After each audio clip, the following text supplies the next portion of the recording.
Olá e boas-vindas a mais uma exploração fascinante. Eu confesso que estou muito animada para o nosso mergulho de hoje. E o tema de hoje realmente merece essa animação toda.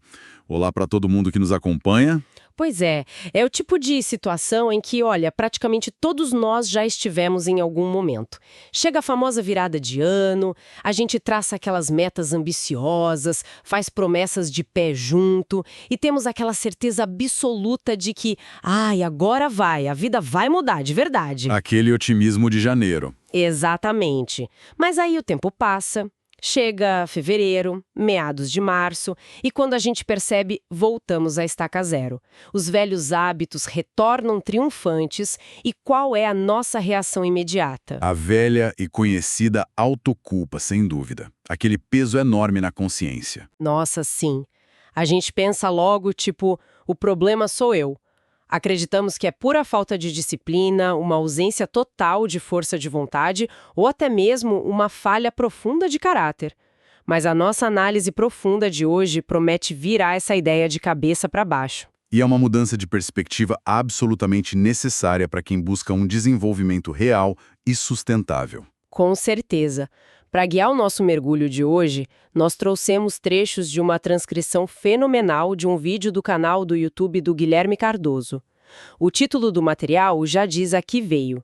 Ele se chama O Motivo Real de Você Não Conseguir Mudar. Um título bem direto ao ponto. Muito. E a nossa missão aqui nessa exploração é decodificar a tal da neuroplasticidade. Entender de uma vez por todas os motivos que fazem a nossa própria mente sabotar as mudanças que tanto queremos. E, claro, descobrir as chaves práticas de como reconfigurar o cérebro para o sucesso. Certo, vamos desvendar isso começando por um mito enorme que a ciência sustentou por muito tempo. O ponto de partida de todo esse material é justamente a quebra de um paradigma colossal. Para quem acompanha a história da neurociência, sabe que durante décadas existia um consenso quase inquebrável de que o cérebro adulto era essencialmente uma estrutura rígida. Como se fosse um bloco de cimento, né? Exato. A analogia comum era exatamente essa, a do cimento. Acreditava-se que na infância o cimento estava fresco e moldável. Mas após uma certa idade, esse cimento secava de vez. O cérebro ficava enrijecido, perdendo a capacidade de criar novas conexões significativas. Ou seja, a velha máxima do pau que nasce torto, morre torto. A ciência basicamente dizia que estávamos condenados a ser quem éramos para sempre. Uma visão super fatalista. Mas o material de hoje desmente isso com veemência, trazendo para o centro do palco o milagre da neuroplasticidade. E o que isso significa na prática para a gente? A neuroplasticidade é a prova física e biológica de que o cérebro continua sendo um material altamente moldável até o nosso último dia de vida. Ele nunca seca.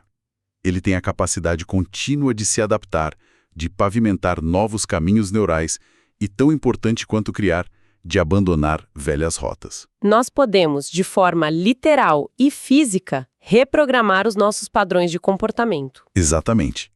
O cérebro está sempre em reforma. E isso é uma lufada de ar fresco para todos nós. Saber que não estamos acorrentados aos nossos próprios defeitos por uma imposição genética imutável. O nosso próprio corpo fornece a ferramenta para a mudança. Mas aí o material traz um dado que, olha, me deixou de queixo caído. O dado sobre os pensamentos diários. Sim, a fonte revela que cerca de 75% a 80% dos nossos pensamentos diários são meras repetições. São os mesmos pensamentos exatos de ontem, da semana passada, do mês de setembro do ano passado. E o mais assustador é que eles rodam no piloto automático. A maior parte da nossa vida mental acontece de forma totalmente inconsciente. O que é fascinante aqui é a genialidade biológica desse sistema, por mais frustrante que ele pareça quando a gente quer mudar um hábito. Se analisarmos a fundo, esse piloto automático é um mecanismo de sobrevivência refinadíssimo. Pensa bem, imagine por um segundo se a evolução tivesse deixado a nossa sobrevivência a cargo da nossa mente consciente e da nossa atenção. Seria um desastre absoluto. Nós somos seres incrivelmente distraídos. Completamente. Se dependêssemos do nosso esforço consciente para as funções vitais, Rapidamente esqueceríamos de mandar o coração bater enquanto estamos concentrados lendo um livro, por exemplo. Verdade. Esqueceríamos de digerir o almoço porque estamos prestando atenção no trânsito, ou simplesmente esqueceríamos de respirar no meio de uma discussão acalorada. A nossa biologia precisava garantir que a vida continuasse de forma independente da nossa capacidade de focar. Faz todo sentido. É como um sistema de segurança à prova de falhas embutido no corpo humano para garantir que a gente continue vivo. Perfeito.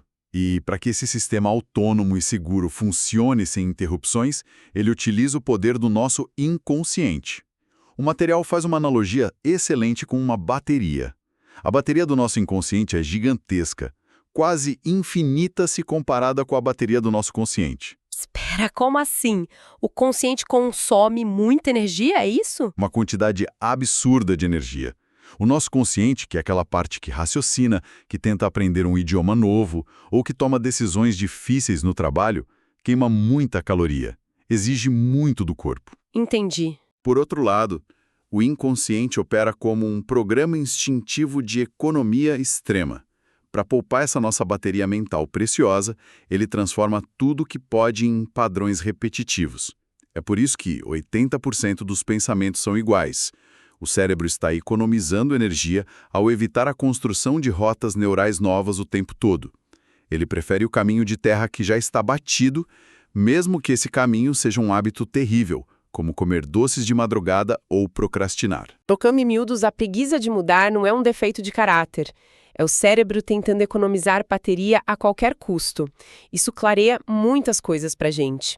E essa teoria ganha vida de um jeito muito forte através de uma história fantástica que a fonte relata. Ele nos transporta para um cenário digno de um filme europeu.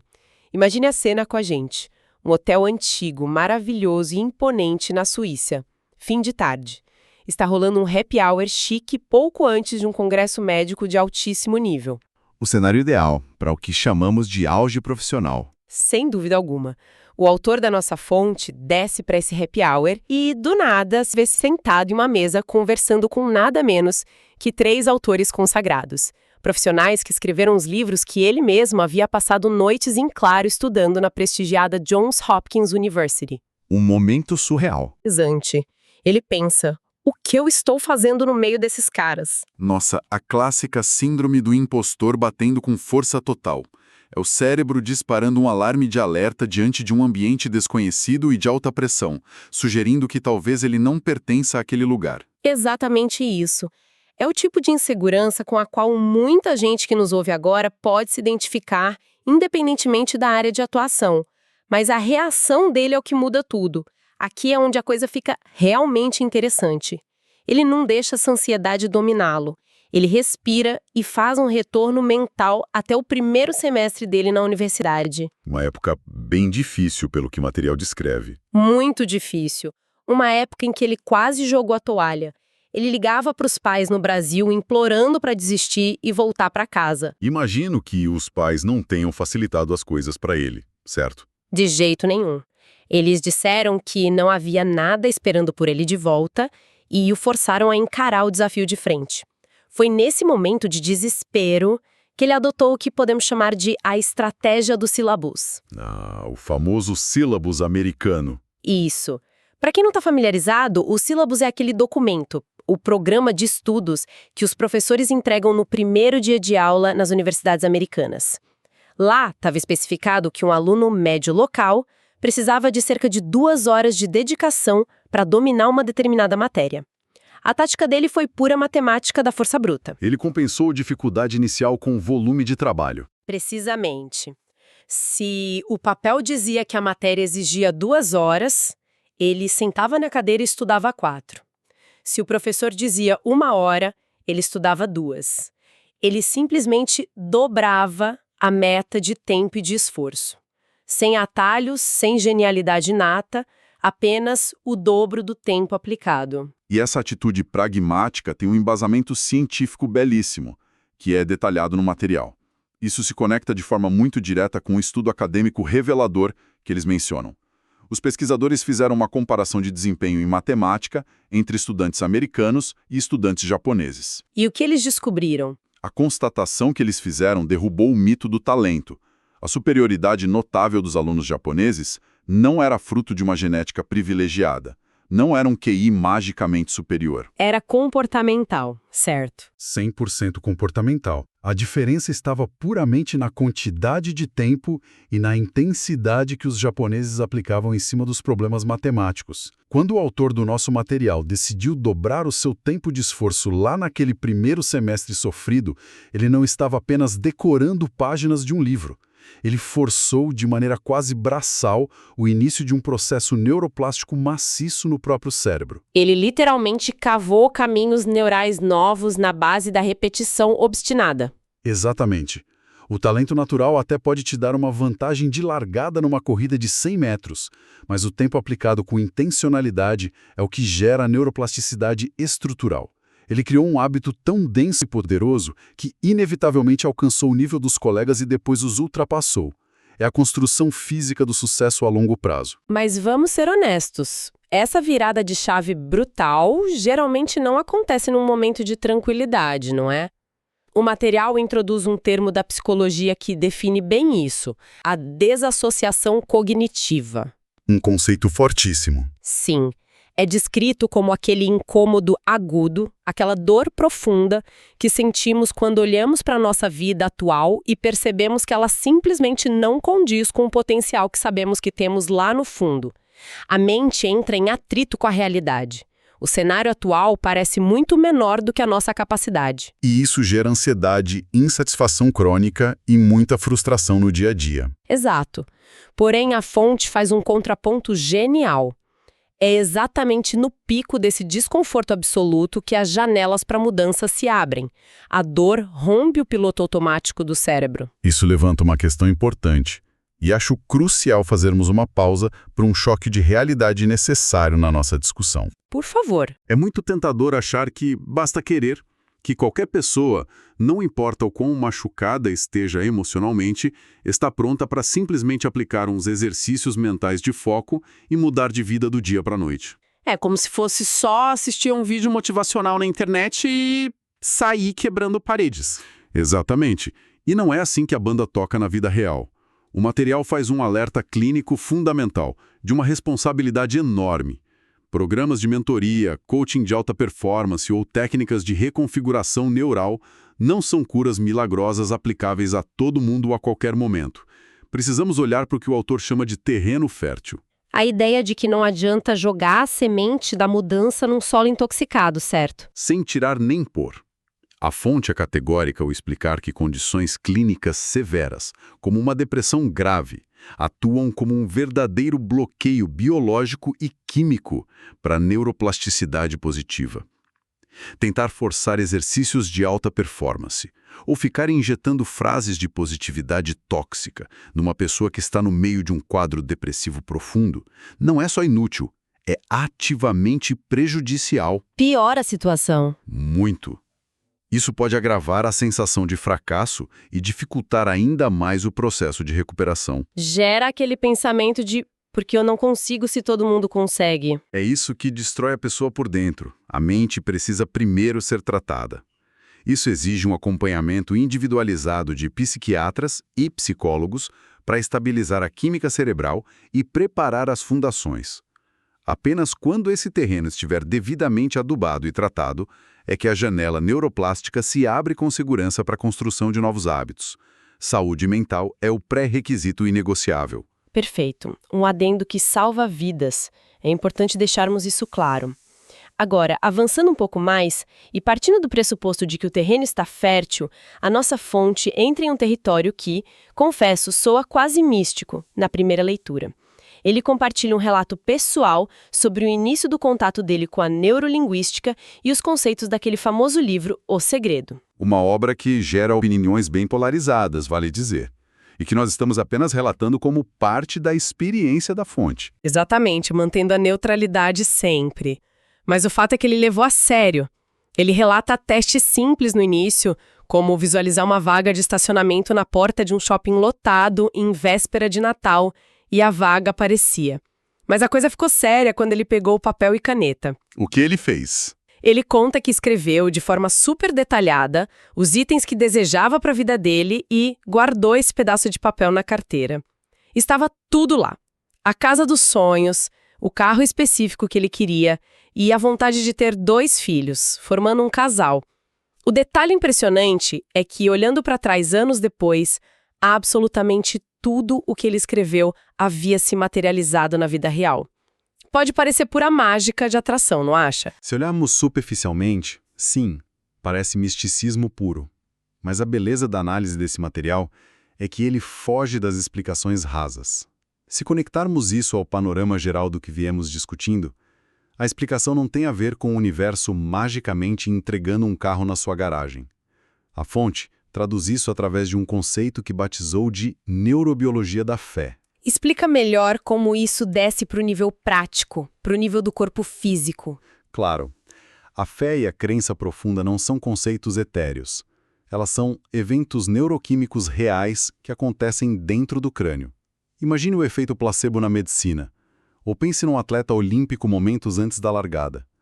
Quando aquele atleta tem a certeza absoluta, a crença inabalável de que vai vencer a corrida, o corpo dele, antes mesmo de dar o primeiro passo, já é inundado por adrenalina, dopamina e endorfinas. A própria crença mudou a química do corpo. Exato. A crença gerou uma alteração física. A fé no próprio objetivo produz os neurotransmissores necessários para dar foco e energia de ação. Então a fé não atrai magicamente o objeto, a fé fabrica o combustível para você ir lá e construir o objeto com as próprias mãos. Maravilhosamente bem colocado. E a ciência separa muito bem o que é aquela motivação rala de primeira semana de janeiro da verdadeira fé. Motivação acaba na primeira chuva que impede a ida à academia. A fé, descrita no material, é sinônimo de propósito contínuo. É um processo mais robusto. Sim, é um motor de 4 tempos. Ele começa com o pensamento, que gera um sentimento poderoso, que impulsiona o comportamento, que é a ação diária e disciplinada. E, finalmente, produz o resultado. É o alinhamento perfeito entre a intenção e a ação. Mas a fonte também menciona um pré-requisito muito sutil para que esse ciclo funcione. Algo sobre criar espaço internamente. O que seria isso? É a ideia de merecimento. Antes de alguém materializar uma casa nova, um carro, um relacionamento saudável, é preciso abrir um espaço na própria estrutura emocional para receber isso. Muitas pessoas dizem da boca para fora que querem coisas grandiosas, mas lá no fundo carregam uma crença limitante terrível. Aquela dúvida constante. Sim. A dúvida de será que eu sou bom o suficiente para ter isso?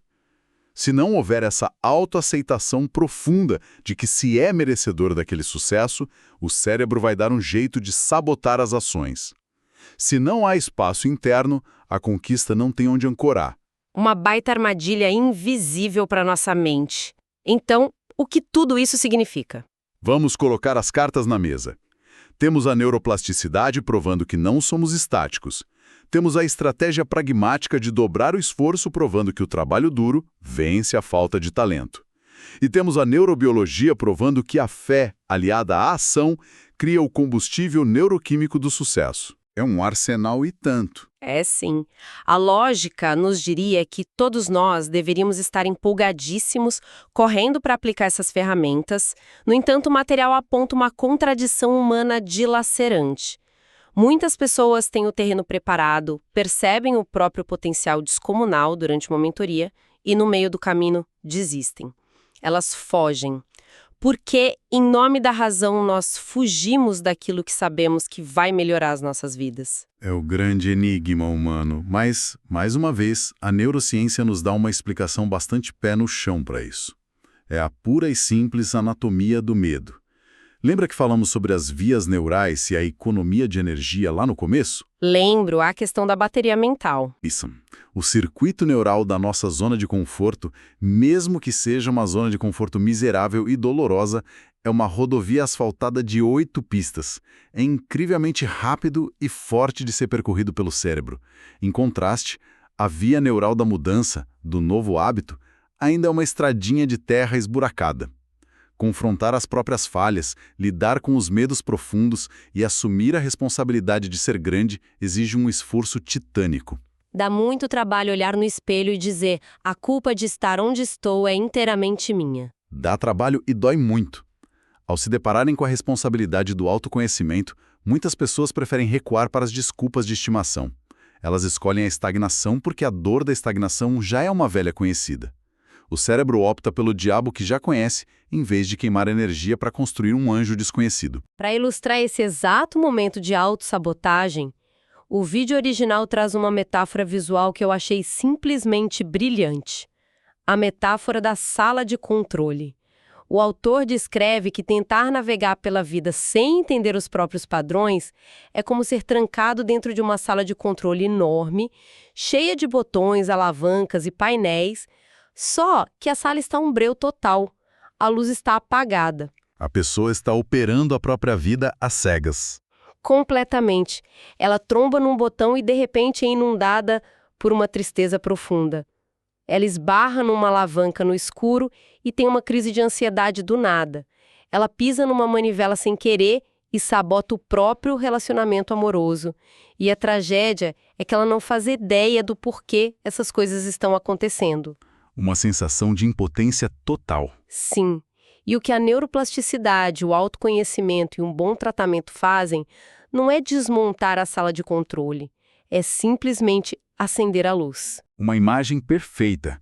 Quando a luz acende, o cenário não muda. Os botões continuam lá, mas a percepção muda completamente. A pessoa finalmente vê qual botão dispara a raiva e qual alavanca ativa o foco. O controle deixa de ser acidental e passa a ser intencional. Mas aí vem o soco no estômago do material. Mesmo quando tem a chance de acender a luz, algumas pessoas olham para a complexidade gigantesca daquele painel, se assustam com a quantidade de coisas que terão que ajustar e decidem que preferem voltar para a escuridão. Elas preferem apertar o interruptor e apagar a luz de novo. É uma constatação dura, eu concordo, mas profundamente real sobre a natureza humana. E o nosso material finaliza essa exploração toda com outra analogia clássica que amarra tudo de forma contundente. A história do cachorro sentado no prego. Ah, essa história é um clássico. Conta para nossa audiência. Imagina a cena de um cachorro uivando de dor na varanda de uma casa. Um vizinho passa e pergunta ao dono por que seu cachorro não para de chorar. O dono responde, é porque ele está sentado em cima de um prego. O vizinho, confuso, pergunta, mas então por que ele simplesmente não levanta e sai dali? E a resposta resume toda a nossa conversa de hoje. Exatamente. A resposta do dono é, porque está doendo o suficiente para ele reclamar, mas ainda não está doendo o suficiente para fazê-lo se mover. Uau! Essa é a realidade da maior parte das desistências, diante da sala de controle iluminada. A dor da estagnação, a tal desassociação cognitiva que mencionamos, ainda não superou o terror do esforço necessário para mudar de verdade. Mudar exige romper o asfalto das velhas crenças. E se a pessoa desiste, é porque, no fundo, a situação atual ainda oferece algum tipo de ganho secundário confortável. O cérebro precisa que a dor atual seja insuportável para justificar a queima da bateria necessária para a mudança. Sensacional e um pouco assustador, para ser honesta. Essa nossa análise profunda entregou conceitos que podemos levar imediatamente para a nossa rotina. Nós não somos blocos de cimento, a neuroplasticidade nos torna barro moldável até o fim da vida. Nós vimos que a estratégia bruta dos sílabos mostra que horas de dedicação superam o dom natural. Discutimos como a neurobiologia da fé é física, gerando neurotransmissores, desde que a gente limpe a casa e crie espaço para o merecimento. E, fundamentalmente, aprendemos que ter medo de acender a luz da nossa própria sala de controle é humano, mas voltar para o escuro é uma escolha que nos mantém sentados no prego da mediocridade. É um resumo perfeito da nossa jornada. A ciência contemporânea está basicamente provando em laboratório o que a intuição humana sempre soube. Nós somos os arquitetos e também os pedreiros ativos das nossas próprias mentes. E todo hábito, bom ou ruim, é uma escolha biológica de alocação de energia. E para todos nós que compartilhamos essa jornada intelectual de hoje, eu deixo um pensamento final, uma provocação baseada em tudo isso para levar para o travesseiro. Se nós sabemos agora, com toda a certeza científica, que a nossa repetição diária altera fisicamente a estrutura do cérebro todos os dias, que tipo de reforma estrutural silenciosa e invisível nós estamos comandando na nossa mente exatamente neste instante? A cada vez que escolhemos reclamar da vida sem agir, ou a cada vez que passamos 3 horas consumindo passivamente conteúdo inútil numa tela de celular, estamos abrindo uma valeta neural. A grande questão íntima que fica para cada um de nós é: com as nossas pequenas repetições diárias e banais, nós estamos construindo um palácio iluminado para morar? Ou estamos levantando as paredes de uma prisão muito bem fortificada para o nosso próprio futuro? Fica a reflexão para todos. Um agradecimento afetuoso por acompanharem mais esta nossa exploração. Até o nosso próximo mergulho.